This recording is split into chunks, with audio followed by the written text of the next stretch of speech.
Friends, इस video में हम विक्रम बेताल की प्रारंभिक कहानी शेयर कर रहे हैं। यह कहानी राजा विक्रम के बारे में बताती है कि वह कौन थे और बेताल को लेकर कहाँ जा रहे थे।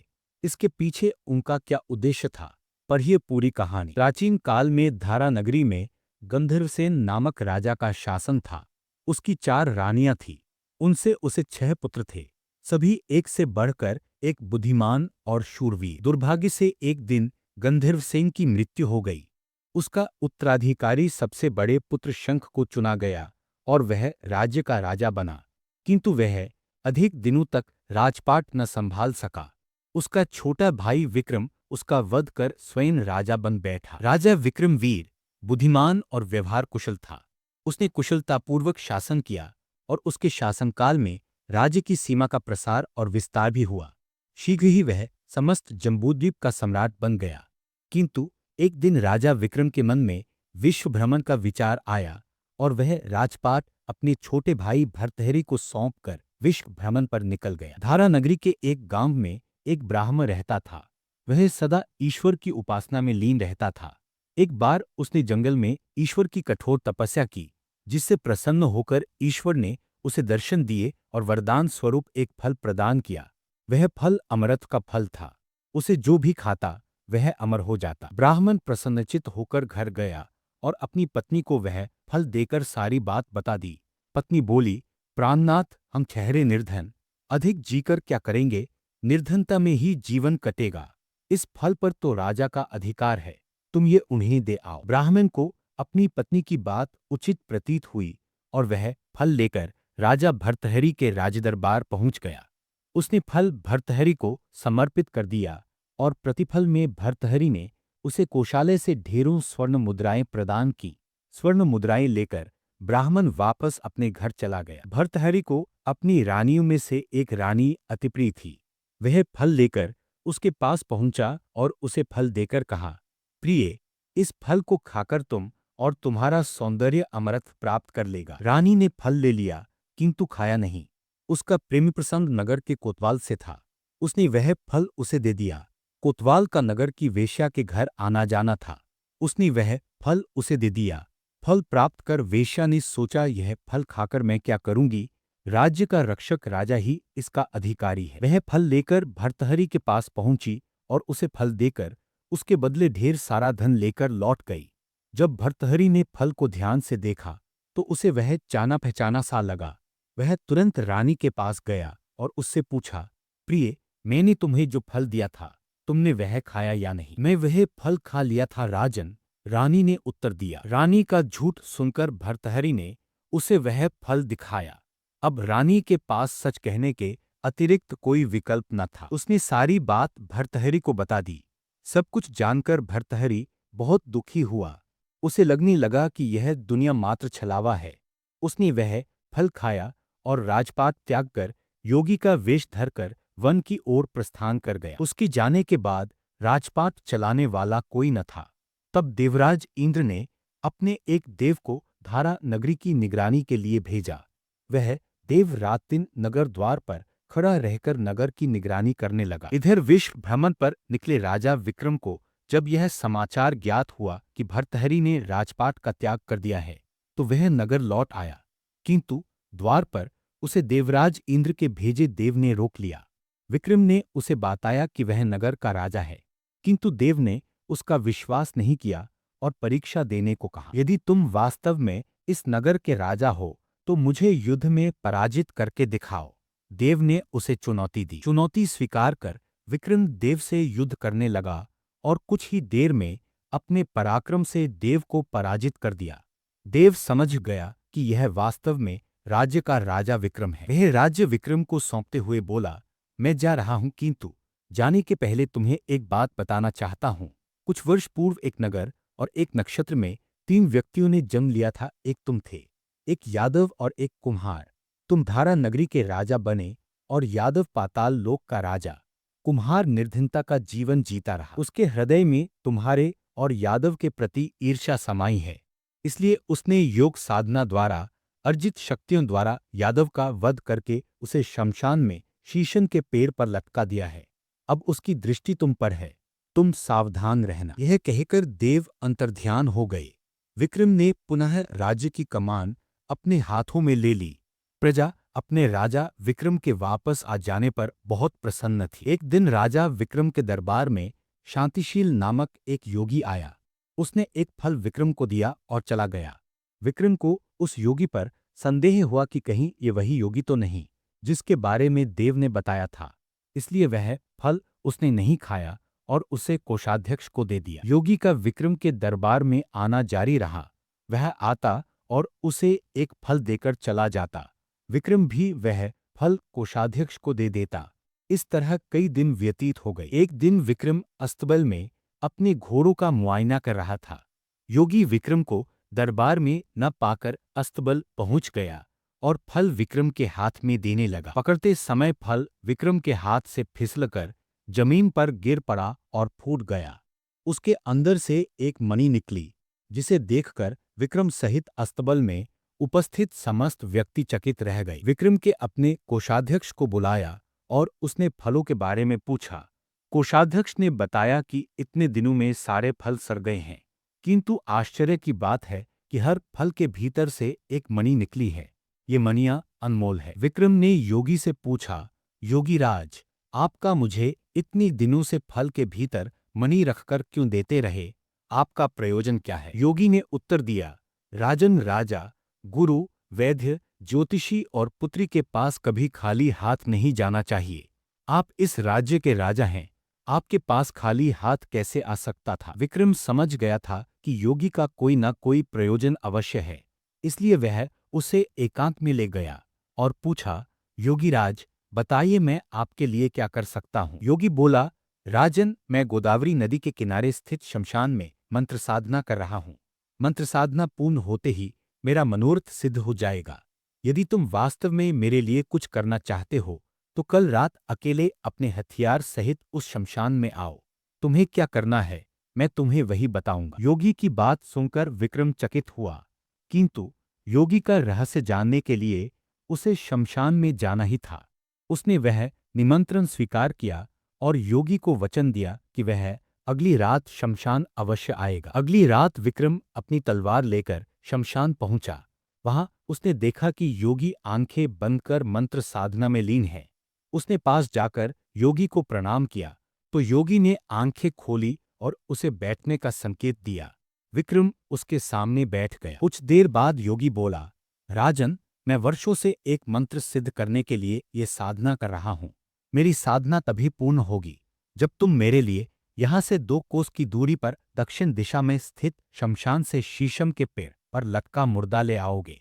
क्या तुम मेरे लिए ये करोगे राजन? आपकी आज्ञा सिरोधार्य योगीराज, कहकर विक्रम मुर्दा लेने चला गया। योगी वहीं बैठा साधना करने लगा। उस काली अंधियारी रात में विक्रम योगी की बताई दिशा में चला जा रहा था।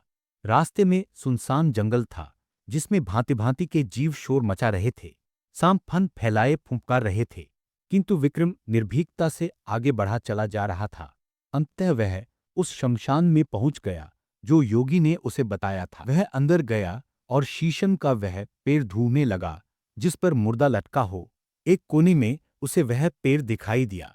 वह पेड़ के पास पहुंचा तो देखा कि एक मुर्दा रस्सी के सहारे उस पर उल्टा लटका हुआ है। विक्रम पेड़ पर चढ़ा और तलवार से रस्सी काट दी।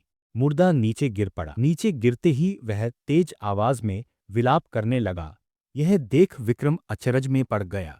उसने मुर्दे से पूछा, बता तू कौन है? ये सुनकर मुर्दा हंसने लगा और फिर से पेड़ पर जाकर लटक गया। विक्रम ने फिर से उसे पेड़ पर चढ़ा और मुर्दे को नीचे उतारकर अपनी पीठ पर लाद लिया। फिर वह शमशान से निकल गया। रास्ते में मुर्दे ने उससे पूछा, कौन है तू और मुझे कहाँ ले जा रहा है? विक्रम बोला, मैं धारा नगरी का राजा विक्रम हूँ।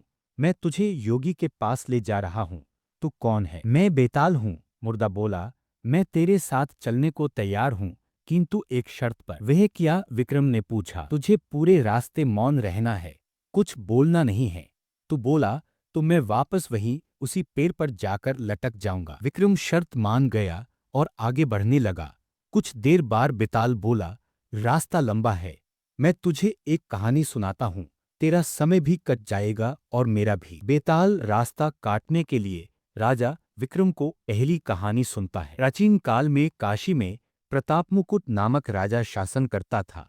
उसका एक पुत्र था जिसका नाम वज्रमुकुट था। राजकुमार वज्रमुकुट को आखेट का शौक था। एक दिन वह राज्य के दीवान के पुत्र संग आखेट के लिए वन में गया। शिकार की खोज में भटकते भटकते तालाब वे पास पहुंचे। तालाब के स्वच्छ जल में खिले सुंदर कमल पुष्प और उसमें किलोल करते उजले हंसों को देख राजकुमार और दीवान पुत्र का हृदय प्रसन्न हो गया। तालाब के किनारे कुछ दूरी पर महादेव का मंदिर था। उन दोनों ने अपना घोड़ा तालाब किनारे ही एक पेड़ के तने पर बांधा और हाथ मुंह धोने तालाब पर चले आए। तालाब के शीतल जल से हाथ मुंह धोकर वे मंदिर में दर्शन के लिए गए। जब वे मंदिर में महादेव के दर्शन कर बाहर निकले और पेड़ से बंधा घोड़ा खोलने लगे तो उनकी दृष्टि तालाब पर अपनी सखियों के साथ स्नान करने आई एक रूपवती युवती पर पड़ी जो किसी राज्य की राजकुमारी जान पड़ती थी। उसे देखते ही राजकुमार उस पर मोहित हो गया। वह उससे मिलने तालाब के पास जाने लगा। दीवान पुत्र ने उसे रोका किंतु वह नहीं माना। उसके तालाब के निकट पहुंचने पर राजकुमारी की दृष्टि भी उस पर पड़ी और वह कुछ देर तक उसे देखती रही। उसके जूड़े में कमल का फूल लगा हुआ था। राजकुमार को देखकर उसने वह कमल का फूल निकाला, उसे कान से लगाया, फिर दांत से कुतरकर पैर के नीचे दबाया और उसके उपरांत छाती से लगा लिया। राजकुमार यह सब चकित होकर देख ही रहा था कि राजकुमारी उठी और अपनी सखी को लेकर वहां से चली गई। उसने जाने का बाद राजकुमार दुखी होकर दीवान पुत्र से बोला, मित्र, मैं उस राजकुमारी पर मुग्ध हूँ, विवाह करने का इच्छुक हूँ, किंतु वह जा चुकी है और मैं नहीं जानता कि फिर उससे कब भेंट होगी भी या नहीं। दीवान पुत्र बोला, राजकुमार, क्या आपने ध्यान नहीं दिया कि राजकुमारी आपको अपना पता बताकर गई है? नहीं, मैंने ध्यान नहीं दिया, राजकुमार ने उत्तर दिया। दीवान पुत्र बोला, राजकुमार, राजकुमारी ने संकेतों के माध्यम से अपना पता आपको बताया है। उन्होंने सबसे पहले कमल का फूल जूड़े से निकालकर कानों से लगाया। इसका अर्थ है कि वो कर्नाटक की रहने वाली हैं। फिर उसे दांत से कुतरा। इसका अर्थ है कि वो राजा दंतबाट की पुत्री हैं। फूल को पांव से दबाकर उन्होंने अपना नाम बताया। उनका नाम पद्मावती है और फूल को छाती से लगाकर उन्होंने आपको बताया कि आप उनके हृदय में बस गए हैं। ये सुनकर राजकुमार प्रसन्न हो गया। वह बोला, मित्र, चलो अब हमें कर्नाटक चलना चाहिए। दोनों में कर्नाटक की यात्रा प्रारंभ की। कई दिनों की यात्रा कर वे कर्नाटक पहुंचे। वहां पहुंचकर पूरा दिन वे नगर में घूमते रहे और संध्या होने पर एक झोपड़ी में जाकर दरवाजा खटखटाया। झोपड़ी में एक बुढ़िया रहती थी। दोनों ने उससे आसरा मांगा। बुढ़िया ने उनसे पूछा, तुम लोग कौन हो? हम व्यापारी हैं, इस नगर में व्यापार करने आए हैं। क्या आपके घर जगह मिलेगी? दीवान पुत्र ने उत्तर दिया। उनके वस्त्र, आभूषण और हावभाव देख बुढ़िया समझ गई कि दोनों संभ्रांत परिवार से हैं। उसने उन्हें अपने घर में आसरा दे दिया।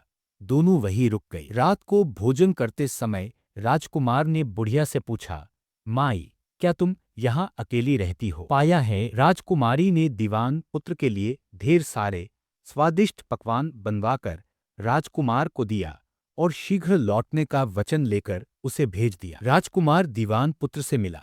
दोनों बहुत देर तक बातें करते रहे और अपना हाल सुनाया।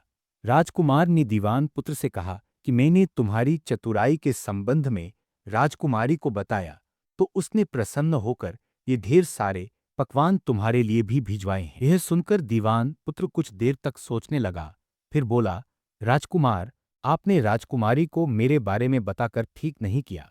अब वे मुझे जीवित छोड़ना नहीं चाहती क्योंकि जब तक मैं आपके साथ हूं वह आपको अपने बस में नहीं रख सकती।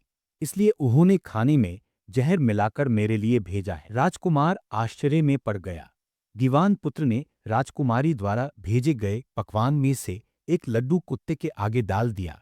कुत्ते ने जैसे ही लड्डू खाया उसके मुंह से झाग निकलने लगा और वह तड़प तड़प कर मर गया। यह देखकर राजकुमार को बहुत क्रोध आया। वह कहने लगा, ऐसी स्त्री के पास अब मैं नहीं जाऊंगा, मेरा उससे कोई संबंध नहीं। दीवान पुत्र बोला, नहीं राजकुमार, राजकुमारी यहाँ रहते रहते ऐसी हो गई है। अब हमें उन्हें अपने साथ ले जाना चाहिए और सही व्यवहार की सीख देनी चाहिए।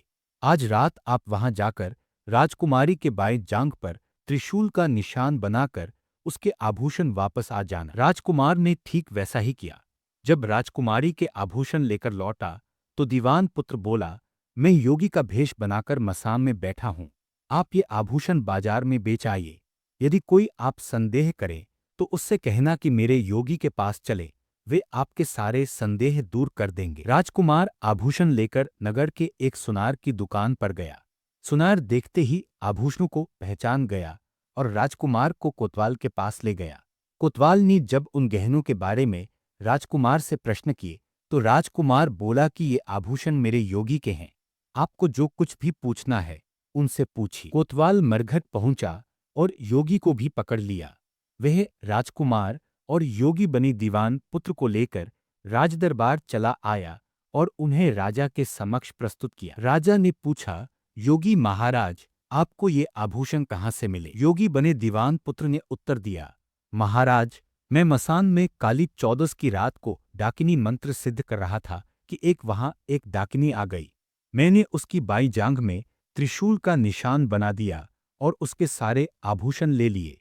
ये वही आभूषण है। कुछ दिन पहले ही रानी ने राजा से राजकुमारी की जांघ में त्रिशूल के निशान की बात बताई थी। योगी बने दीवान पुत्र की बात सुनकर राजा तुरंत अपने कक्ष में पहुंचा और रानी से कहा, रानी, तुम राजकुमारी पद्मावती की जांघ में देखकर बताओ कि क्या सच में वहां त्रिशूल का निशान है। रानी ने राजकुमारी की जांघ देखकर इस बात की पुष्टि की। यह सुनकर राजा बहुत दुखी हुआ। वह वापस राजदरबार आया और योगी बने दीवान पुत्र से पूछा, योगी महाराज, खोटी स्त्रियों के लिए धर्मशास्त्र में क्या दंड है? योगी बने दीवान पुत्र ने उत्तर दिया, महाराज, ब्राह्मण, गौ, स्त्री, संतान या शरण में रहने वाला कोई भी व्यक्ति खोटा काम करे तो उसे देश निकाला का दंड दिया जाना चाहिए। राजा ने यह बात मान ली। उसने राजकुमारी पद्मावती को डोली में बिठाया और कोतवाल से कहा, डोली को जंगल में छोड़ आओ। कोतवाल ने राजा के आदेश का पालन किया। कोतवाल जंगल की ओर चल पड़ा। पीछे पीछे कहार डोली उठाकर चल रहे थे। वे राजकुमारी को जंगल में छोड़कर लौट गए। कुछ देर बाद राजकुमार और दीवान पुत्र राजकुमारी के पास गए और उसे लेकर अपने नगर में लौट आए। वहां वे सभी आनंद से रहने लगे। इतनी कहानी सुनाकर बेताल विक्रम से बोला, राजन, कहानी तो तुमने सुन ली। अब मेरे प्रश्न का उत्तर दो। यह बताओ कि पाप का भागी कौन बना? यदि उत्तर जानते हुए भी तूने उत्तर ना दिया तो तेरे सिर के टुकड़े टुकड़े हो जाएंगे। विक्रम विद्वान था, उसे उत्तर ज्ञात था। मैं बोला, पाप कथा का भागी तो राजा ही बना। दीवान पुत्र अपने स्वामी का कार्य कर रहा था। कोतवाल राजा का अनुचर था, उसने उसकी आज्ञा का पालन किया। राजकुमारी के प्रेम में डूबे राजकुमार ने अपना मनोरथ सिद्ध किया। राजा ने बिना विचारे राजकुमारी की निकाला दे दिया, इसलिए पापी वही है। विक्रम ने जैसे ही अपनी बात समाप्त की, बेताल यह कहते हुए उड़ चला चला, तू बोला और मैं चला। राजा विक्रम उसके पीछे दौड़ा। बेताल फिर से जाकर उसी पेड़ पर लटक गया था। विक्रम ने उसे पेड़ से उतारा और पीठ पर लादकर फिर चलने लगा। बेताल उसे फिर एक कहानी सुनाने लगा। अगली कहानी अगले भाग में हम